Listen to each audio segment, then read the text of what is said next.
again. I hope everyone is doing well. In today's video, I'm going to be talking about a few experiences that dealt directly with my skin color in one way or another.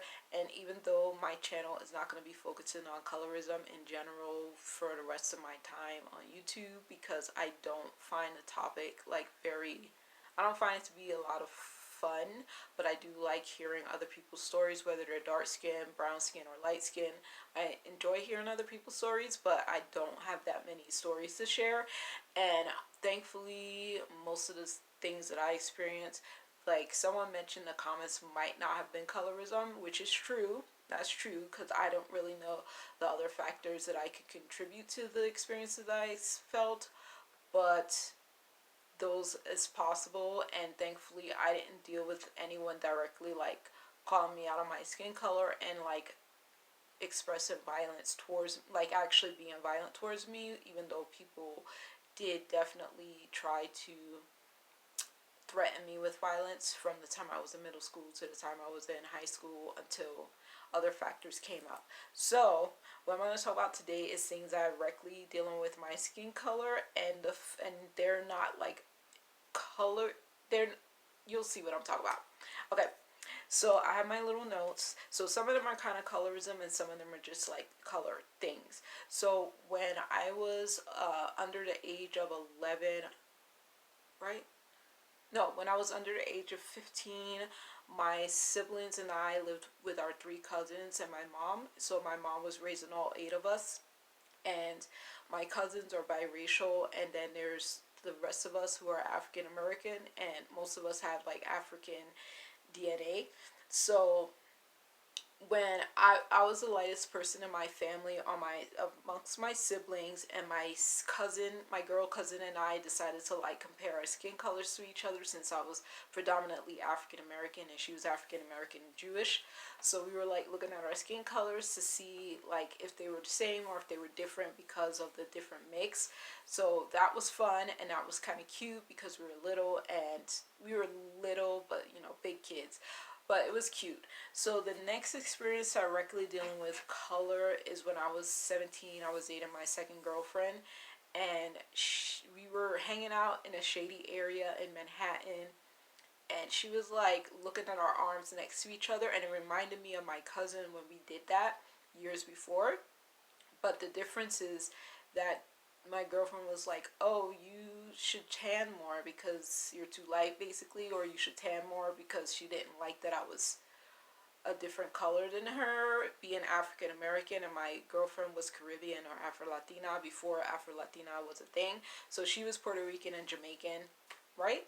Yeah, Puerto Rican and Jamaican, and she was brown skin, but she was actually only a little bit darker than me. She probably wouldn't be considered brown skin by brown skin people, but she was a little bit browner than I was, and she thought I should tan, and I was like, that's weird. And as I've said in previous videos, off and on in New York City, I tanned unintentionally. I wore sunscreen when I recognized that I was tanning unintentionally, and I made it a practice throughout my life to try to like keep up with my sunblock, but I wasn't always wearing it in New York City, and I didn't like make it a point to tan, but I also didn't like hide away from it until I was 17. I was like, yeah, I'm not tanning. So I like took all precautions that I could take. And I hope that made sense, because that's basically like, by the time I was 17, I was like, yeah, I'm not tanning anymore. I'm gonna make sure I don't tan anymore. So the next time that color came into play, I was living where I live now, and I was a Jehovah's Witness by then. I actually met this lady on a bus. She's a dark-skinned lady, very pretty, very quiet, and we started associating with each other because she was interested in studying the Bible. And it turns out she's my mom's age, if not a little bit older. She has a daughter my age, and my mom and her daughter both lived in New York City, though they never met. Her daughter's name is Kimberly, and her name, I'm going to give her the nickname Elle, but that's not even related to her actual name. But this lady looked like Kimberly Elise, the actor who played the mother in Gifted Hands, a beautiful brown skin, dark skin lady. She could be both. But this lady, my friend Elle, she was like the dark skinned version of her. She was very beautiful, very quiet. Actually, when I first met her on the bus, I thought she was mute for like the first 3 months because she wouldn't speak. The way we communicated is I would speak to her and then she would write me a note in my phone or on a piece of paper. She actually like carried paper with her to like write notes to people because she was a selective mute, I found out later on. And I studied the Bible with her, so that she got acquainted with Jehovah's Witnesses beliefs based on the Bible. So she was super sweet, super quiet, and you see what color I am. Like I said, she was dark skinned, and we started speaking because I said in previous times, like I always speak to brown skin, dark skin people because I recognize that they're African American as well. And if they look more like me, I will speak to them as well. It's just that people stand out here and there's not that many people that look like me out here. Like, not like my skin color that look like me. Like, there's not a lot. That's the truth. But there are African Americans out here. Anyway, so back to my point. So we went to one of our Bible conventions in the summertime, and it gets super hot in the summertime.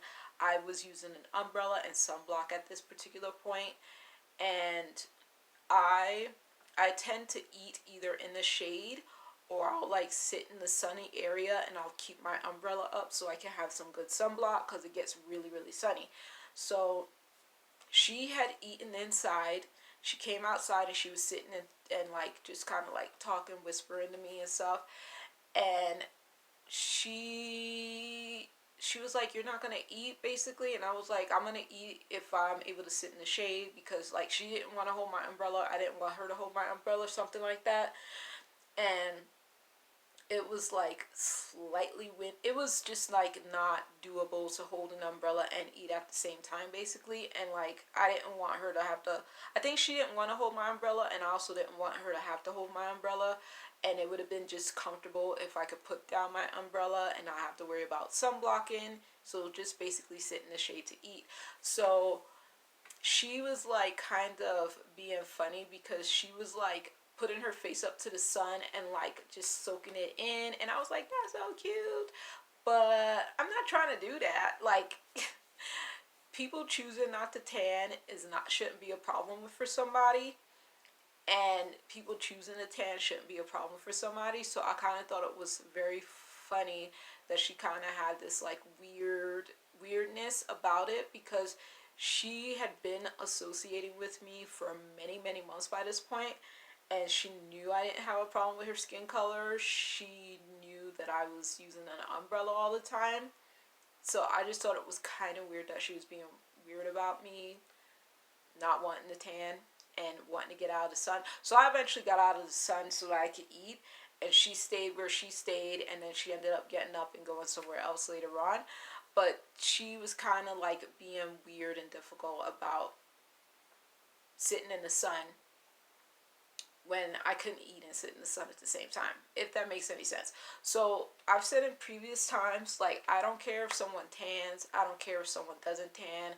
I do feel sympathy, and it does hurt my heart when dark skinned people feel the need to bleach. Um, and I know there's some people, light skinned people, medium skinned people, who like lighten their skin or just like preserve the lightness of their skin if they tan. I don't care about that, but like I do feel bad for dark skinned people who have bleach so that they can be lighter. And the psychology of that, the reasons behind that are not my business. It's just that when I do find out about it, it does make me sad. I don't care if people do tweakments and plastic surgery. Like, none of that phases me. Like, doesn't get me any kind of like upset, riled up, or whatever. But I do feel bad for people who feel the need, who are dark skinned, who feel the need to bleach. Like, that makes me sad for them. But yeah. So other than that, like, people being concerned about people tanning or not tanning, I'm like, that's not really your business. And anything that deals with anybody else's body obviously is not my business either. But yeah, for people to be kind of concerned that I don't want to tan is weird to me. So like, it's not, I like, you shouldn't worry about it. Anyway, so the next incident, real quick, I was walking around with my umbrella before I started wearing hats. I was walking around my umbrella because it was summertime. Another time, it was a few summers after this incident, and I saw a little African American boy with like brown skin, and he's little. He was like under the age of 15, over the age of 10, over the age of 9, something like that. And he was like giving me this quizzical look, and I was just like, it is so sunny here. I don't understand why anybody is concerned about me holding up an umbrella. It is so sunny. Like, I'm surprised more people don't do it. And there's been a few more people doing it lately, but I'm just like, why are you looking at me funny? Like, it's hot out here. If you don't have an umbrella or a hat or something, especially in the summertime, like, don't be giving me funny faces. So another thing that happened, and I remembered another one that popped up when I was talking about that one. Oh, okay, there we go. Okay, so in 2018, there's an airplane or a helicopter, but in 2018, I went back home to New York City just to visit my family, and I had just gotten into Fenty Beauty the year before, so I had brought my makeup with me so I could do my makeup. And my sister knew from Facebook that I was like wearing makeup all the time, and so she basically was like, when I got back to New York City, my mom had a party for me a few days into my trip, and I was like putting on my makeup, and I didn't like take care of myself that day. I was like, I had put on makeup in the morning, and then instead of like taking it off and putting on a fresh coat of makeup, I like just put makeup on top of my makeup. And my sister was like, when she saw me, not even knowing that I had just put on a fresh layer of makeup, she was like, you look too light, like your makeup is not matching. I was like, what? So here I go. My sister doesn't see me. I'm already like the color that I am. She hadn't seen me prior to that in 10 years. And 2018, she hadn't seen me in 10 years prior to 2018. And so that was the first thing she said to me, knowing that I was newly wearing makeup. And I was like, that makeup is not too light. Like, that's my perfect skin match.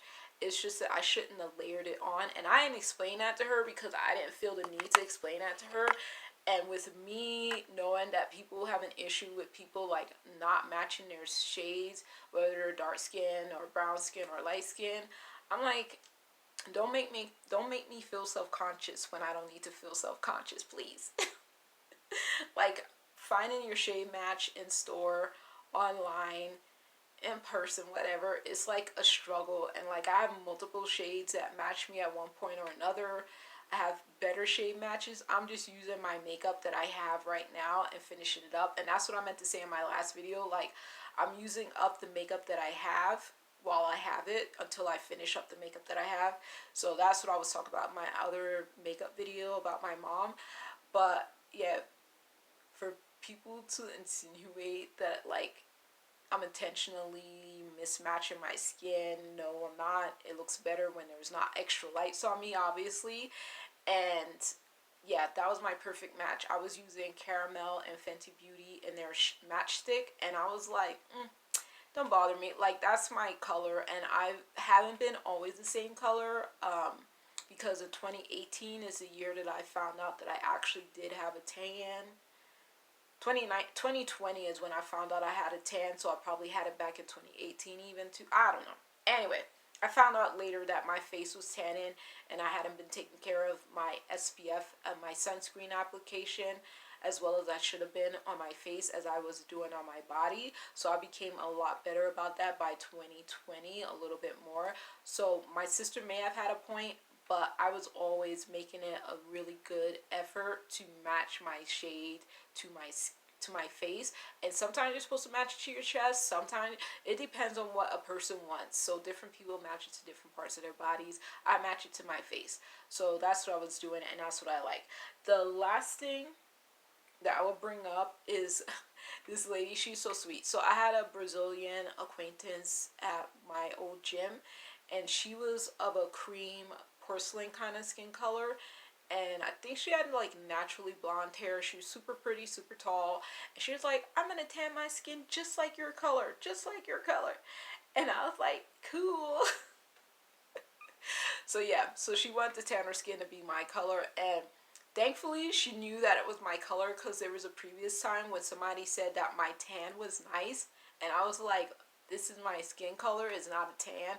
So this lady, this Brazilian lady, at least knew that my skin tone was my skin tone, and not my skin was tanned.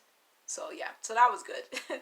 But that's the end of my video. Those are not all colorism, but some of them have like a tinge of colorism, and I was just like, you don't always have to say something to be colorist, but sometimes bringing up color is definitely showing colorism, depending on what you're saying about skin color. But anyway, that's the end of my video. Very quick, very short, I hope.